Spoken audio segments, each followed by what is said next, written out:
They surrounded his house in the darkness before dawn, swords drawn, hearts burning with hatred, believing that by sunrise everything would be over. One strike, they thought, and the message that had shaken Makkah for 13 years would finally be silenced. But what they did not know was that history was about to turn, not in their favor, but in a way that would echo until the end of time. Before we walk into that night and witness how Allah protected His messenger, take a moment to reflect on where you are listening from.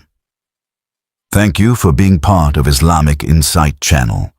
Tell us in the comments which country you are watching from, and if you love learning about Islam and the life of the Prophet, subscribe and stay with us on this journey. Makkah was not simply a city carved into rock and desert. It was a symbol of power, ancestry, and control. The Kaaba stood at its center, built by Prophet Ibrahim and his son Ismail. Peace be upon them both, as a house dedicated to the worship of one God. Yet over generations, that pure devotion had been buried under layers of idolatry. 360 idols encircled the Kaaba. Each tribe clung to its carved stone, each family to its inherited ritual. The Quraysh profited from this system. Pilgrims came from every corner of Arabia, trade flourished, alliances were secured, and the status of Makkah remained unchallenged. Into this environment, Muhammad ibn Abdullah, known for 40 years as truthful and trustworthy, stood and declared with calm certainty that there is no deity worthy of worship except Allah alone. The message was simple, yet it threatened everything. It dismantled the spiritual authority of the idols. It questioned the moral corruption of society. It spoke against burying daughters alive, against cheating in trade, against arrogance of lineage. The Quran descended in powerful waves, recited in a voice that caused even hardened hearts to tremble. It spoke of resurrection, of accountability, of a day when wealth and sons would not benefit anyone except the one who comes to Allah with a sound heart. For some, these words pierced through pride and awakened faith. For others, they felt like an attack on their identity. The earliest believers paid a heavy price. Bilal ibn Rabah was dragged into the desert, pinned under stones, whipped under the scorching sun, yet with cracked lips he repeated, "One, one." Sumayya bint Khayyat refused to renounce her faith and was killed, becoming the first martyr in Islam. Yasir, her husband, also gave his life. Ammar, their son, endured torture that shook his body but never uprooted belief from his heart. The Prophet passed by them in their suffering and said with promise and certainty, "Patience, O family of Yasir, for your meeting place is paradise." Those words were not poetry. They were truth grounded in revelation. The Quraysh escalated their tactics. They mocked him publicly, calling him a poet, a magician, a madman. They placed filth on his back while he prayed. They tried to negotiate, offering wealth, leadership, and marriage into the most noble families if only he would soften his message. His response was unwavering. Even if they placed the sun in his right hand and the moon in his left, he said, he would not abandon this call until Allah made it prevail, or he perished in the attempt. This was not stubbornness. It was conviction born from revelation. Then came the social boycott. The clans of Banu Hashim and Banu al-Muttalib were cut off. No trade, no marriage, no interaction. They were forced into a narrow valley. Children cried from hunger. Leaves were eaten to survive. For nearly 3 years, they endured isolation while Makkah carried on outside as if nothing was happening. Eventually, a few among Quraysh felt shame and worked to end the boycott. When the document hanging inside the Kaaba was taken down, it was found that insects had eaten it except for the name of Allah, just as the Prophet had informed them. But relief was short-lived. In the same year, he lost his beloved wife Khadijah, the woman who believed in him when others rejected him, who spent her wealth for the sake of Islam, who comforted him when revelation first descended in the cave of Hijrah. Soon after, His uncle Abu Talib passed away, the man who, though not a Muslim, had shielded him from tribal violence. Without these two pillars of support, Makkah became even more hostile. That year was remembered as the year of sorrow.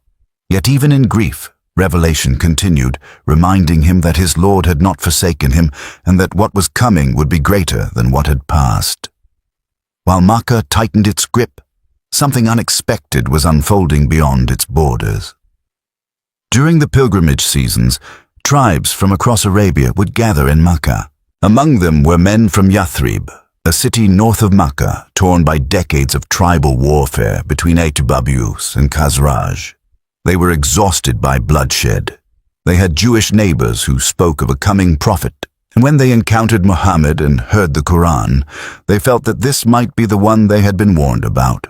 A small group embraced Islam quietly and returned home carrying the message. Islam spread in Yathrib with remarkable speed. Within a year, 12 men returned to Makkah and pledged themselves to worship Allah alone, to avoid major sins, to speak truth, and to obey in righteousness. The Prophet sent Musab ibn Umayr with them to teach the Quran. Musab was young, gentle, and wise. Through his efforts, Islam entered nearly every home in Yathrib. Leaders like Sa'd ibn Mu'adh and Usaid ibn Hudayr accepted Islam, and with their acceptance, entire clans followed. The following year, 73 men and 2 women came secretly during the pilgrimage season. They met the Prophet at night in the valley of Aqaba, away from the eyes of Quraysh. This meeting was not only about faith, it was about protection.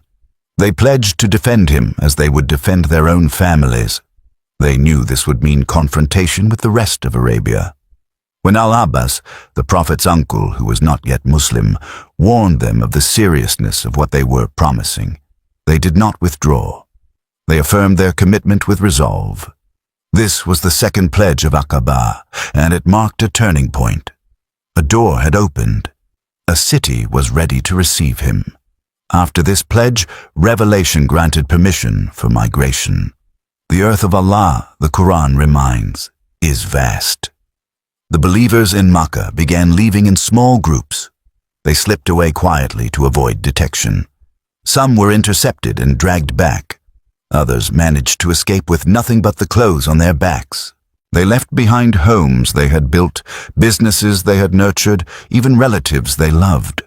Faith demanded sacrifice, and they responded without hesitation. Umar ibn al-Khattab migrated openly, sword at his side, daring anyone to stop him. Most, however, left in secrecy. Makkah slowly realized that its control was weakening. Islam was no longer a confined minority within its walls. It was relocating, reorganizing, and preparing to stand on its own. Abu Bakr had longed to migrate. He had prepared 2 camels and waited for permission. Each time he asked, the Prophet told him to wait. Perhaps Allah would grant him a companion. Abu Bakr hoped in his heart that he would be that companion. Then one day, at an unusual hour, when the heat of Makkah kept people indoors, the Prophet came to his house. Abu Bakr sensed immediately that something significant had happened. Permission had been given. The migration was no longer a distant plan. It was about to begin. The city that had once cradled the message would soon witness its departure, and the journey from persecution to promise would unfold step by step under the watchful care of Allah. The decision to kill him was not made in anger alone. It was calculated, debated, and sharpened like the blades they intended to use. The leaders of Quraysh gathered in Dar al-Nadwa, the council house where the most powerful men of Makkah would meet whenever a crisis threatened their authority. They were no longer dealing with a small group of persecuted followers. Islam had found a new home in Yathrib. The pledges at Aqaba meant that Muhammad was no longer unprotected. If he reached that city safely, he would not just be a preacher, he would be a leader with loyal supporters willing to defend him with their lives. That possibility terrified them. One voice suggested imprisonment, to chain him until death overtook him. Another proposed exile, to push him out of Makkah and let the desert swallow his influence. but both ideas were dismissed. They feared that imprisonment would turn him into a martyr in the eyes of his followers, and exile would only allow his message to spread beyond their control. It was then that a more sinister proposal emerged. Select a strong young man from every major clan, arm each of them with a sword, and strike him simultaneously. In that way, his blood would be shared among all tribes, and Banu Hashim would be unable to seek revenge against everyone at once. The plan was ruthless, but in their minds it was perfect. They agreed. The night was chosen. Unseen by them, revelation had already descended. Allah informed his messenger of their plot. The prophet did not panic, nor did he rush blindly into the desert. Every step was deliberate, guided by trust in Allah and careful planning. He went to the house of Abu Bakr and informed him that permission for migration had been granted. Abu Bakr wept, not from fear, but from relief and honor. For years he had hoped to be the one who would accompany the Prophet on this journey. Now that hope was becoming reality, they had prepared in advance. 2 camels had been kept ready, well-fed and strong. A trustworthy guide, Abdullah ibn Uraykit, who was not Muslim but known for his reliability and skill in navigating desert routes, was quietly arranged. Supplies were gathered. Roles were assigned. This was faith in Allah combined with human effort at its finest. That final night in Makkah carried a strange stillness. Outside the house of the Prophet, young men from every clan waited in the darkness, swords in their hands, whispering to one another, confident that dawn would bring an end to what they saw as a rebellion. Inside, the Prophet asked Ali ibn Abi Talib to sleep in his bed, wrapped in his green cloak. It was not a reckless request. It was an act of courage and trust. Ali accepted without hesitation. The Prophet also instructed him to return the trusts that people had left with him. Even those who plotted his death had entrusted him with their valuables. Such was his reputation for honesty. He would not leave Makkah with a single trust unreturned. Then, in the depth of that night, he stepped toward the door. The assassins were positioned outside, waiting for him to emerge at dawn. He recited from Surah Yasin as he walked out. The Quran tells us that Allah placed a barrier before them and a barrier behind them so they could not see. He passed through their midst unnoticed. It was not spectacle. It was protection. By the time the first light of dawn began to stretch across the sky, he was already gone. When the young men rushed inside and found Ali in the bed, confusion and fury erupted. Their carefully constructed plan had unraveled before it even began. Instead of heading directly north toward Yathrib, the Prophet and Abu Bakr moved south, in the opposite direction. It was a strategic decision to confuse their pursuers. They climbed the rugged slopes of Mount Thar, a steep and rocky ascent that would exhaust even the strongest traveler.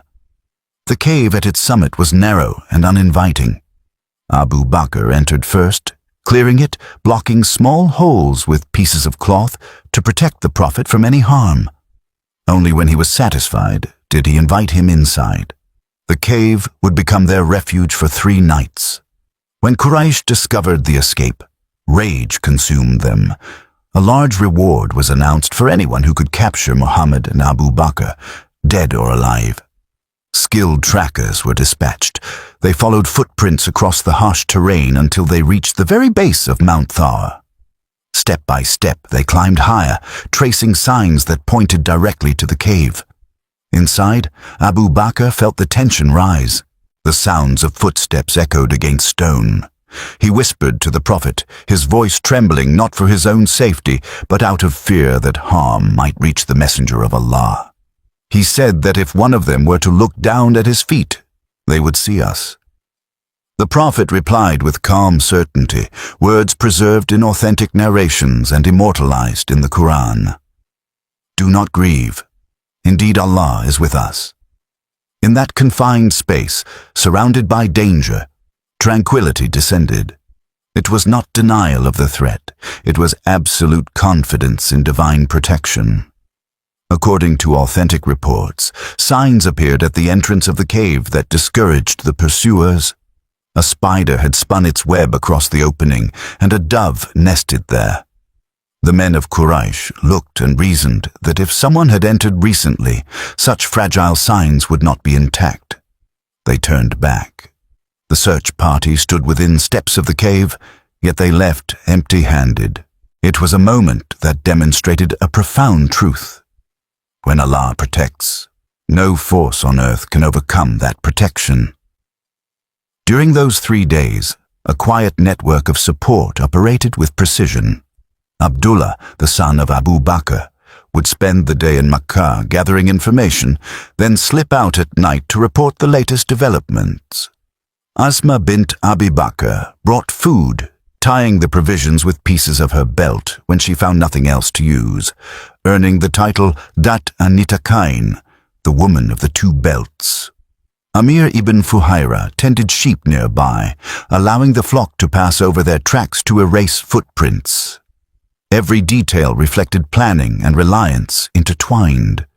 After 3 nights, when the search had subsided, they merged and began the long journey north along a lesser-known coastal route. The desert stretched before them in endless waves of sand and rock. Days were hot and relentless. Nights were cold and silent. Yet the journey was marked by moments that would become signs for generations to come. One of those moments came in the form of Suraka ibn Malik. When news of the reward reached him, ambition stirred within him. The bounty promised by Quraysh was substantial, and the idea of capturing the most wanted man in Arabia carried both wealth and prestige. He mounted his horse and set out in pursuit after disguising his intention from others who had heard rumors of travelers along the coast. As he approached, he could see figures in the distance. Victory seemed close. Then suddenly his horse stumbled and its legs sank into the sand. He fell. He rose, brushed himself off, and tried again.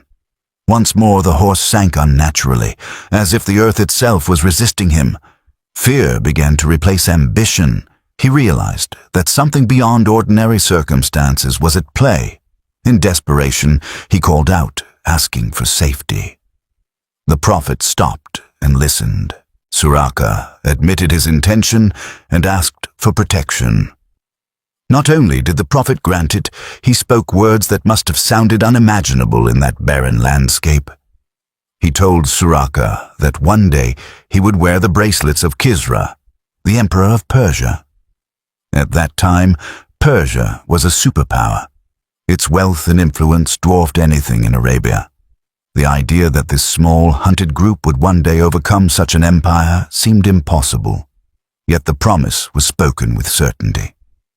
Years later, during the caliphate of Umar ibn al-Khattab, when the treasures of Persia were brought to Medina after its fall, Umar summoned Suraka and placed the bracelets of Kisra upon his arms, fulfilling the prophecy exactly as it had been foretold. What began as a pursuit driven by greed ended as a testimony to truth. The journey through the desert continued with trust at its core. Each challenge reinforced a lesson. The assassination plot revealed that human schemes collapse before divine will. The cave demonstrated that protection can come in ways unseen and unexpected. The encounter with Suraka showed that even an enemy can become a witness to prophecy. Step by step, the path from Makkah to Medina was being written not only in footprints across sand, but in events that would shape the future of a nation. For days, the people of Yathrib had been living in a state of restless anticipation. Every morning after the Fajr prayer, they would walk to the outskirts of the city, scanning the horizon where the desert met the sky. The heat would intensify as the sun climbed higher, and by midday they would return home, disappointed but still hopeful. This had become their routine. They knew he was on his way. The pledge at Aqaba had not been a symbolic promise. It was a commitment sealed with sincerity and risk. Now they were waiting for the man who would transform their divided city into a united community. Then, one afternoon, as the people were returning from their usual watch, A Jewish man who had climbed a fort to look for something else noticed figures approaching in the distance. He recognized immediately what others longed to see. He called out at the top of his voice, announcing the arrival of the one they had been waiting for. In an instant, the streets of Yathrib filled with movement. Men left their work. Women stepped out of their homes. Children ran ahead, unable to contain their excitement. It was not a reception arranged by politics or spectacle. It was a reception born from faith and longing. The Prophet first arrived in Quba, a small settlement on the outskirts of the city. There he stayed for several days in the home of Kulthum ibn al-Hidm. During this time, he laid the foundation of a mosque that would later be praised in the Quran as a mosque founded upon righteousness from the first day. It was simple in structure, built from what was available, yet its significance would endure across centuries. Prayer was established openly. The call to worship echoed without fear. For the first time since the beginning of Revelation, the believers were not hiding in secret valleys or isolated homes. They were standing together in safety. From Quba, he prepared to enter the heart of the city. On the way, when the time for the Friday prayer arrived, he stopped in the valley of Ranuna and led the first Jumu'ah prayer among the community of believers in this new land. It was more than a ritual gathering. It was a declaration that a new chapter had begun. The scattered individuals who had once been hunted in Makkah were now forming an organized society rooted in worship and guidance. As he approached Yathrib, every clan hoped for the honor of hosting him. Leaders of Abus and Khazraj came forward, each taking hold of the reins of his camel, pleading that he stay with them. They spoke with sincerity and eagerness, not competition driven by pride, but by love and devotion. The Prophet responded gently, asking them to let the camel go, saying that it was commanded. This was not a random decision. It was trust in divine direction, even in matters that seemed simple. The camel moved forward slowly through the narrow streets, people walking alongside, watching every step, until it finally knelt at a specific spot. That land belonged to two orphan boys from Banu Najjar, Sal and Suhail. The Prophet refused to take it as a gift, insisting on purchasing it properly. This decision reflected the principles that would shape the new society. Rights were to be respected. Property was to be honored. Justice began from the very first moment. On that land, the Masjid al-Nabawi would rise. Until the mosque and his living quarters were constructed, he stayed in the home of Abu Ayyub al-Ansari. The story of that stay reveals humility that still moves hearts. Abu Ayyub lived in a two-story home and insisted that the Prophet take the upper floor. The Prophet preferred the lower floor for the sake of accessibility, so that visitors would not need to climb. Abu Ayyub and his wife felt uneasy walking above him, worried that even a drop of water might fall through the ceiling. One night, when a water container spilled, they used their only blanket to dry the floor quickly, fearing it might seep through. Their love was practical and protective. Construction of the mosque began immediately. It was not outsourced or delegated. The Prophet himself carried bricks alongside his companions. He worked with his hands, his clothes dusted with earth, reciting lines that reminded them that true life is the life of the hereafter. The walls were built from mud bricks. The roof was supported by palm trunks. The floor was simple earth. Yet within those humble walls, revelation would descend, decisions of state would be made, delegations would be received, and generations would learn. The mosque was not merely a place of prayer. It was the heart of the emerging ummah. As the Muhajirun continued to arrive from Makkah, they came with little to their names. Many had left behind wealth, homes, and family ties.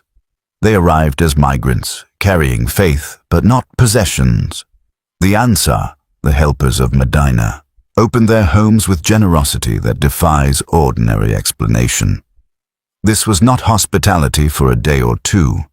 It was shared living, shared wealth, shared responsibility. The Prophet formalized this spirit by establishing bonds of brotherhood between individuals from the Muhajirun and the Ansar. This act transformed charity into partnership. Each pair was bound not by blood, but by belief. Abdur Rahman ibn Auf was paired with Sa'd ibn Rabi. Sa'd offered him half of his wealth and even proposed to divorce one of his wives so that Abdur Rahman could marry her after her waiting period, ensuring he would have stability. The offer reflected sincerity, not compulsion. Abdur Rahman, however, declined with dignity and asked only to be shown the marketplace.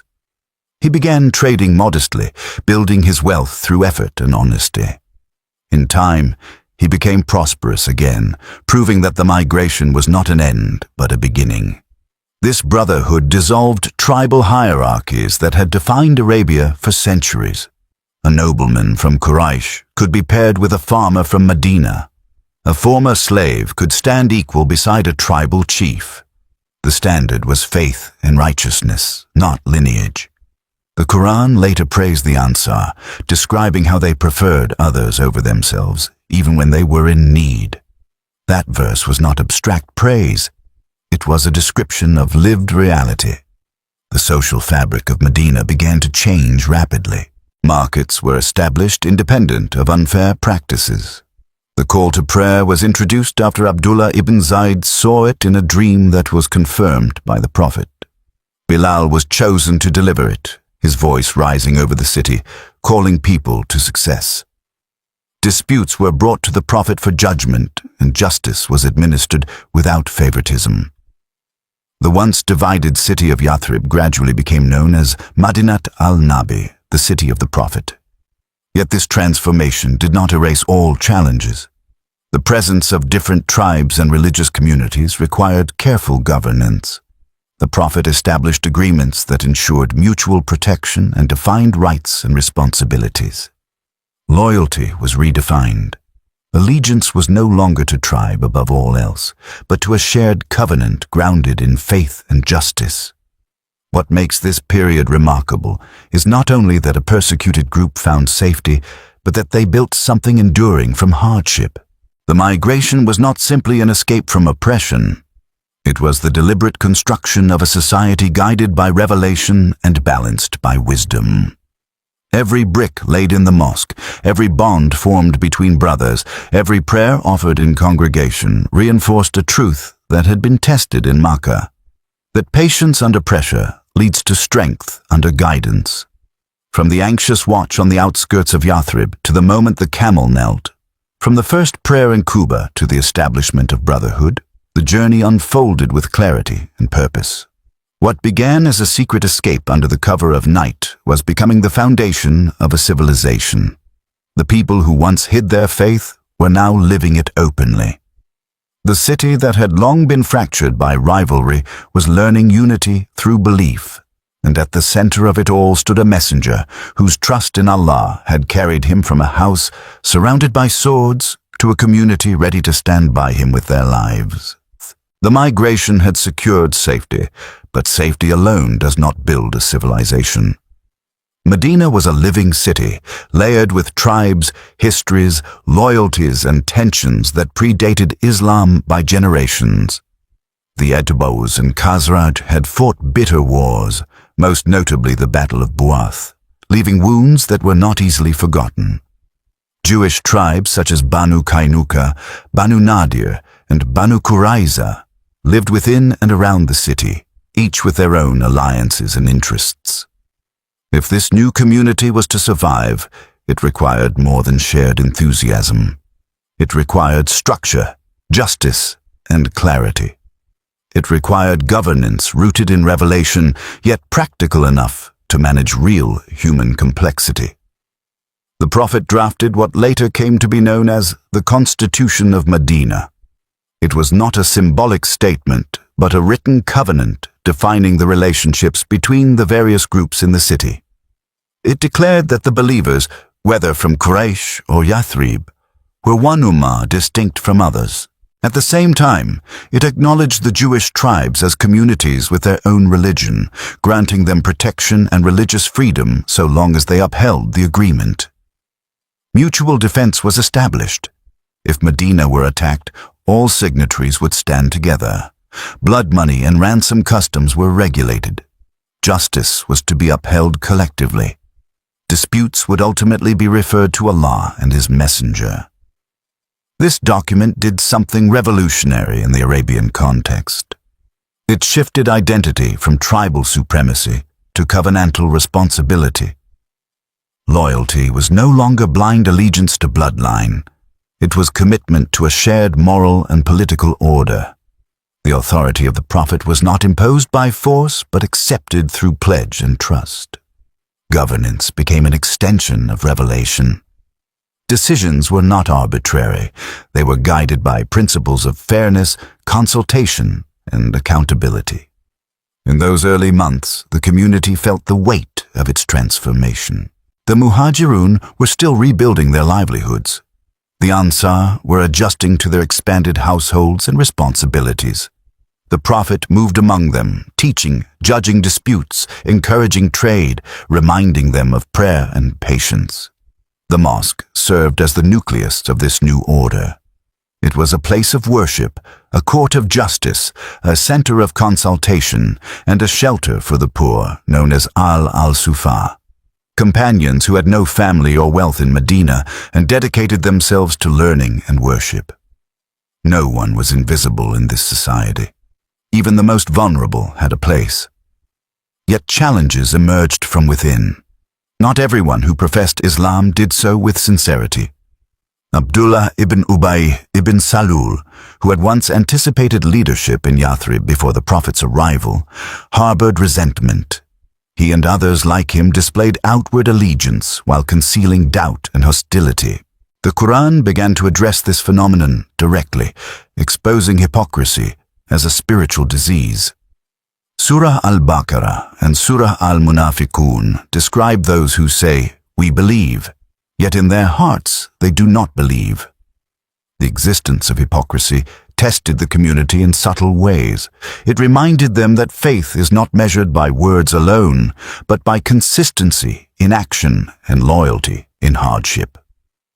Meanwhile, tension with Makkah did not disappear.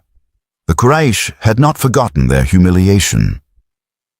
Trade caravans continued to pass near Medina, and the political reality of Arabia was shifting. Revelation permitted the believers to defend themselves against aggression. The Quran states that permission to fight was granted to those who had been wronged and expelled from their homes unjustly. The migration had not ended conflict, it had repositioned the believers to face it with organization and unity, rather than vulnerability. In the midst of these developments came a moment that reshaped the spiritual identity of the community. For about 16 or 17 months after the migration, the Muslims prayed facing Jerusalem. This direction connected them to the legacy of earlier prophets and emphasized continuity of revelation. Yet the Prophet longed to face the Kaaba, the house built by Ibrahim and Ismail, as a sanctuary for pure monotheism. He would look toward the sky, awaiting instruction. Then revelation descended. Turn your face toward Al-Masjid Al-Haram. Wherever you are, turn your faces toward it. The command came during prayer.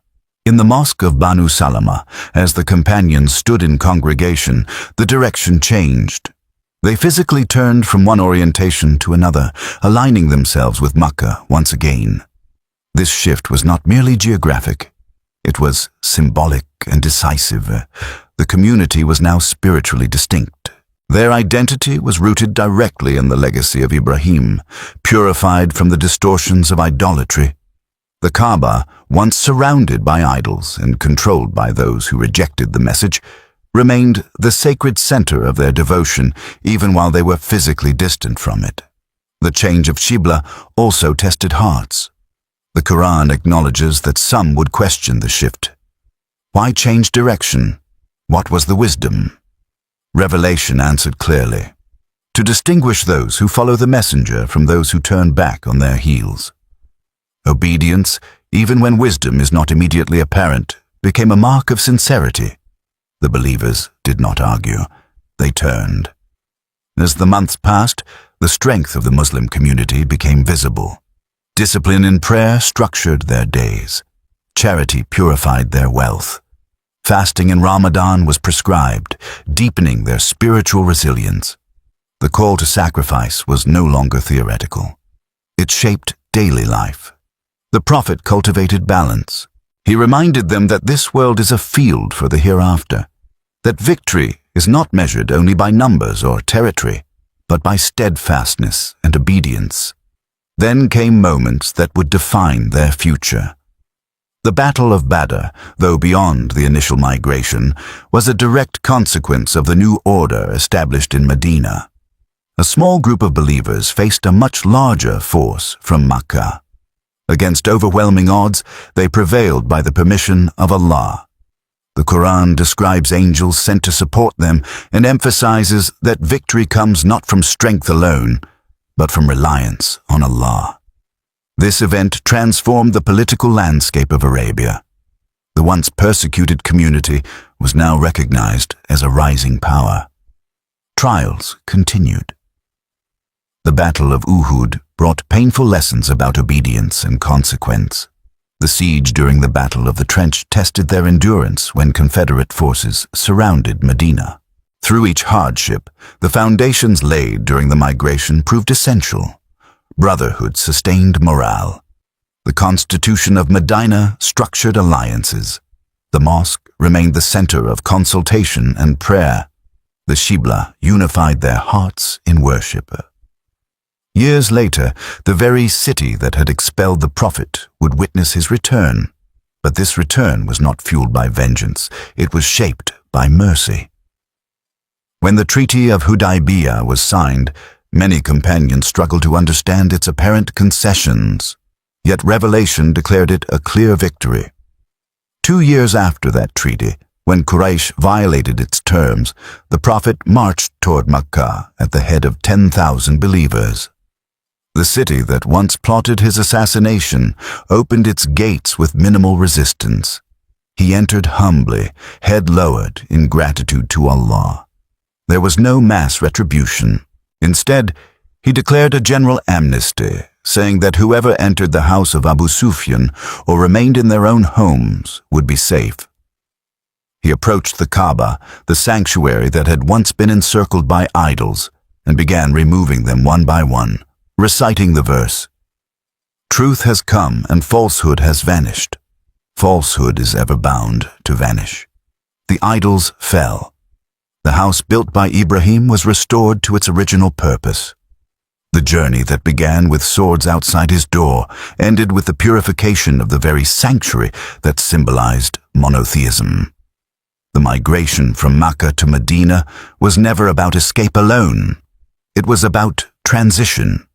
It was about moving from a phase of endurance to a phase of establishment, from isolation to community, from vulnerability to structured strength. It demonstrated that faith is not passive.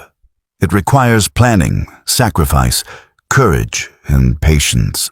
It showed that when believers anchor themselves in trust in Allah while acting responsibly within their circumstances, doors open in ways no human strategy could guarantee. What began in secrecy, under the cover of night, became the foundation of a civilization that would carry the message of the Quran across continents. The Hijrah was so transformative that it became the starting point of the Islamic calendar. Not the first revelation, not a military victory, but the migration. Because it marked the moment when belief moved from being persecuted within private hearts to shaping public life.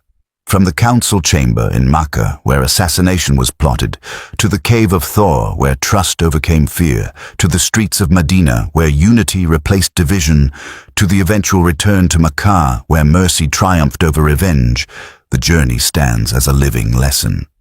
It teaches that hardship does not signal abandonment. It often signals preparation.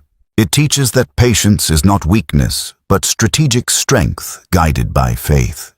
And above all, it teaches that when Allah promises support to His messenger and to those who believe, That promise unfolds with precision, even if its full wisdom is revealed only with time.